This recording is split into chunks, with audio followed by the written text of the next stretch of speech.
करेले तो बहुत तरह के खाए होंगे आपने, लेकिन ये वाले करेले आपने कभी भी नहीं बनाए होंगे, ये मेरी गारंटी है। इतने टेस्टी, चटपटे और मसालेदार करेले बन के तैयार होंगे, और वो भी बिल्कुल अलग तरह से। ऐसी कुछ खास सब्जियां डाली हैं, एक बार आप पूरी रेसिपी देखिए, उसके बाद आपको मजा ही आ जाएगा। Hello friends, welcome to my channel easy and tasty. तो चलिए इजी एंड टेस्टी रेसिपी शुरू करते हैं। इसके लिए मैंने 200 ग्राम के लगभग करेले लिए हैं। अच्छे कच्चे करेले लिए थे देखकर, लेकिन फिर भी आपको पता ही है, सब्जी वाले अपनी मर्जी तो चलाएंगे, आखिर उनकी सब्जी भी कैसे बिकेगी।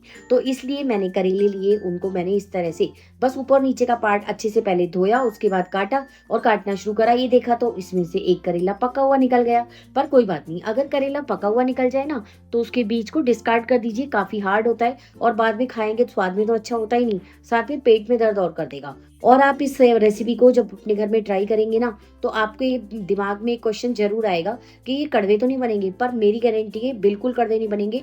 ना तो मैंने इनको छीला है, ना ही कोई वेस्टेज है। बस फटाफट से करेले लीजिए और इस तरह से गोल गोल, जो चंदे काटते हैं ना, इसको हम तो, हमारे यहाँ तो चंदे काटना ही कहते हैं, गोल गोल चंदे काट लीजिए। आपके यहाँ इसको क्या कहते हैं? आप थोड़े से मैंने लिए करौंदे, 50 ग्राम के लगभग हैं और इसी सीजन में आएंगे, जल्दी से इस्तेमाल कर लीजिए। बहुत बढ़िया सब्जी है, खाने में बहुत टेस्टी चटपटी लगती है, खट्टे मीठे भी बनते हैं, मसालेदार भी बनते हैं। अगर आप सबको ये रेसिपी करेले की अच्छी लगी ना, तो मैं आपके साथ करौंदे की और रेसिपीज भी शेयर करूंगी। करौंदे ज्यादा नहीं लिए, बस 25 ग्राम के आसपास ही होंगे या 50 ग्राम होंगे। इस तरह से उनके बीज जो हैं, अगर बीच में से हार्ड हो तो निकाल दीजिए, बीज हल्का सा कड़वा, वो भी शायद ही कभी हो। एकदम पका हुआ बीज होगा ना तो आपको अलग से ही पता चल जाएगा, वरना बीज बिल्कुल कच्चा होता है और आप इसके अंदर डाल सकते हैं। करौंदे को अच्छे से धो लीजिए, उसके बाद इसे इस तरह से बीच में से काट लीजिए। और खट्टा ये इतना ज्यादा होता है ना, करेले की सारी कड़वाहट छूमंतर हो जाएगी। ये देखिए, सारे करौंदे मैंने काट कर तैयार कर लिए।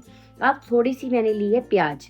प्याज मैंने दो तरह से लिए, एक बड़ा साइज का प्याज को बारीक चॉप कर लिया, और थोड़े से मैंने जो बेबी ओनियंस होते हैं ना, जिनसे हम सिरके में डालते हैं, वो वाले लिए हैं। बिल्कुल नए स्टाइल की सब्जी है, बिल्कुल अनोखी।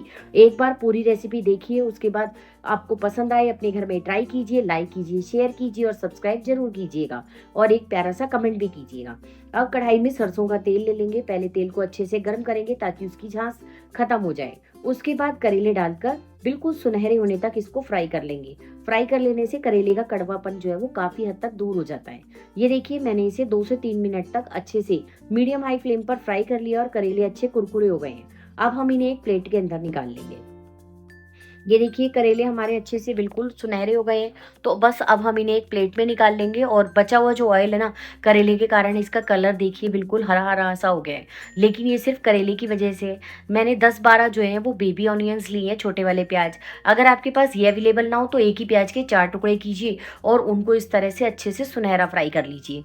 जब प्याज फ्राई हो रहे हो तो उसी समय इसके अंदर हम करौंदे भी डाल देंगे, और उसके बाद आधा चम्मच नमक और थोड़ा सा लाल मिर्च पाउडर डाल देंगे, ताकि इसमें बहुत सुंदर कलर आ जाए।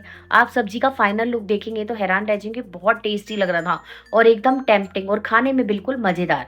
आधा चम्मच का नमक डाला और आधा चम्मच लाल मिर्च पाउडर डाल दिया। आप चाहें तो कश्मीरी लाल मिर्च भी डाल सकते हैं, पर मैंने तीखे करेले तो बच्चों ने तो खाने नहीं है, तो इसलिए तीखे चटपटे बनाए हैं। और आपको भी अगर मसालेदार करेले पसंद है तो एक बार ये वाली रेसिपी तो ट्राई करना बनता है। जब करौंदे और प्याज अच्छे से फ्राई हो जाएंगे तो हम इसके अंदर इसको भी हम निकाल लेंगे, और जो बचा हुआ तेल है ना, उसी के अंदर सारी सब्जी बनाएंगे। जो करेले वाली प्लेट थी ना, मैंने उसी के अंदर सारे करौंदे निकाल लिए हैं। किसी किसी को लगता है कि मैं थोड़ा ज़्यादा तेज बोलती हूँ, लेकिन मैं कुछ नहीं कर सकती, मेरी स्पीड ही यही है। अब इसके अंदर हम आधा चम्मच वो जीरा डाल देंगे, आधा चम्मच ही धनिया पाउडर डाल देंगे, आधा चम्मच दरदरी पीसी हुई सौंफ। सौंफ तो आप जब भी करेले की सब्जी बनाए ना तो ज़रूर से डालिए, बहुत बढ़िया फ्लेवर देती है और खाने का मज़ा ही आ जाता है। ये देखिए, अब सौंफ, धनिया और मिर्च वो अच्छे से भून गए हैं, तब हम इसके अंदर थोड़ी सी हींग डाल देंगे। हींग वो इजीली डाइजेस्टिबल के लिए और करेले के लिए अभी मैंने आपके लिए बिल्कुल बिल्कुल लेटेस्ट सब्जी है, तो जरूर देखिए, पूरी रेसिपी देखिए, तभी समझ में आएगी और आप अच्छे से बना भी पाएंगे। अब 3-4 हरी मिर्चें बारीक चॉप करके डाल दी हैं, 1 इंच अदरक का टुकड़ा और 2-3 कलियां लहसुन की, उनको बिल्कुल बारीक चॉप किया, और 1 चम्मच उनका चॉप पोर्शन वो इसके अंदर डाल दिया। अच्छे से सारी चीज़ों को भून लेंगे। आपको ये लग रहा हो कि मसाला जला हुआ है, ये बिल्कुल भी जला हुआ नहीं है। हाँ, अभी हमने इसमें लाल मिर्च नहीं डाली ना, तो ये अच्छे से भून गया है। बस अब इसके अंदर एक बड़े साइज का प्याज उसको मैंने बिल्कुल बारीक बारीक चॉप कर लिया है, वो डाल देंगे। और प्याज डालने के बाद अच्छे से इसे 3 से 4 मिनट तक लगातार चलाते हुए भूनते रहेंगे। लगातार भूनते रहने से क्या होगा कि प्याज अच्छे से भून जाएगी और जितनी भी सब्जी के अंदर हमने प्याज डाली है ना, बेबी ओनियंस भी डाले हैं और छोटे वाले प्याज और एक बड़ा प्याज ऐसे डाल दिया तो करेले की कड़वाहट बिल्कुल गायब हो जाती है और ऊपर से करौंदे की खटास बहुत बढ़िया रहेगी। अब मैंने चने की दाल आधा कप के लगभग भिगो दी थी, तो आधे घंटे भिगोई थी। अब उसके अंदर मैंने आधा चम्मच हल्दी और बिल्कुल 1/4 टीस्पून नमक डाल के और इसको हम 2 सीटी तक कुक कर लेंगे। 2 सीटी में ये देखिए दाल में दाना तो रहना चाहिए, लेकिन दाल कुक हो जानी चाहिए, कच्ची भी नहीं रहनी चाहिए।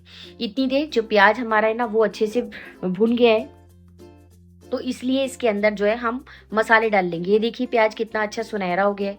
इसके अंदर मैंने 1 टमाटर की प्यूरी बना के डाल दी है। वैसे टमाटर डालना ऑप्शनल है, अगर आप नहीं डालेंगे ना तो भी चलेगा, क्योंकि टमाटर खटास का काम करेगा ना। और वो मैंने पहले ही करौंदे डाल दिए हैं। करौंदा इतना खट्टा होता है ना, इतनी सब्जी टेस्टी बनेगी, अचार सलाद किसी चीज़ की जरूरत नहीं पड़ेगी और 4-5 रोटी तो आप ऐसे ही खा जाएंगे।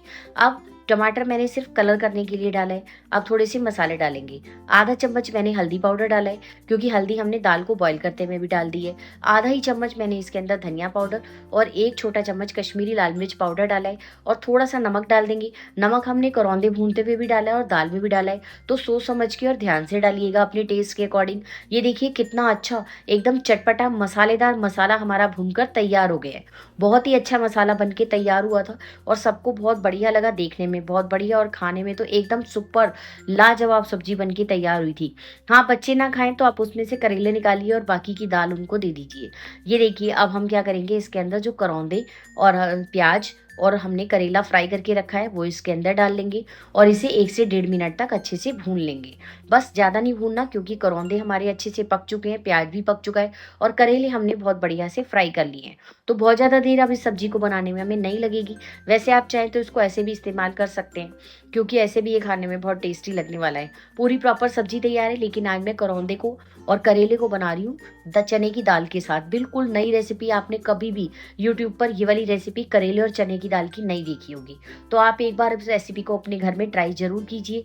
अब आपकी मर्जी है, आपको इसे गाढ़ा करना है या इसको इसी तरह से रहने देना है। अगर आपको इसी तरह रहने देना है तो सब्जी हमारी रेडी है, और अगर आप चाहें तो थोड़ी सी इसको और पका सकते हैं। मैंने इसको हल्का सा 1 से 1.5 मिनट तक और पका लिया है, पर मुझे बाद में लगा कि मुझे नहीं पकाना चाहिए था। उसका क्या हुआ कि करेला और जो दाल है ना वो आपस में घुल मिल थोड़े से गए। तो आप अगर पकाएं ना तो मेरे हिसाब से इसको यहीं पे छोड़ दीजिए। बहुत अच्छी, देखने में भी सुंदर और खाने में भी बहुत बढ़िया टेस्टी सब्जी बनके तैयार हुई थी। अब आप रेसिपी देखते हुए यहाँ तक आए गए हैं तो प्लीज कमेंट करके जरूर जाइएगा। ये देखिए बढ़िया करौंदे और हमारी चने की दाल और करेले की सब्जी बनके तैयार है। ये कॉम्बो तो आपने कभी भी नहीं देखा होगा। और पसंद आ जाए तो लाइक शेयर और सब्सक्राइब कीजिएगा और बेल आइकन तो जरूर प्रेस कीजिएगा। मैं आपके लिए रोज रोज अच्छी अच्छी और नई नई रेसिपीज लाने की कोशिश करती हूँ। आप इसे पूरी पराठा किसी भी चीज के साथ दे सकते हैं। मैं तो कह रही हूँ इसे दाल चावल के साथ सर्व कीजिए, हल्की सी इसमें ग्रेवी कर लीजिए और उसके बाद इसको राइस के साथ सर्व कीजिए। मतलब उसके बाद आप सबसे कहेंगे कि भैया करेले हैं तो क्या हुआ, हम तो खाएंगे। फायदेमंद भी है और ऊपर से टेस्टी इतने बने हैं। और करेले की कोई वेस्टेज नहीं की, जरा सा धनिया छिड़की और सब्जी के अंदर 4 चांद लग जाएंगे।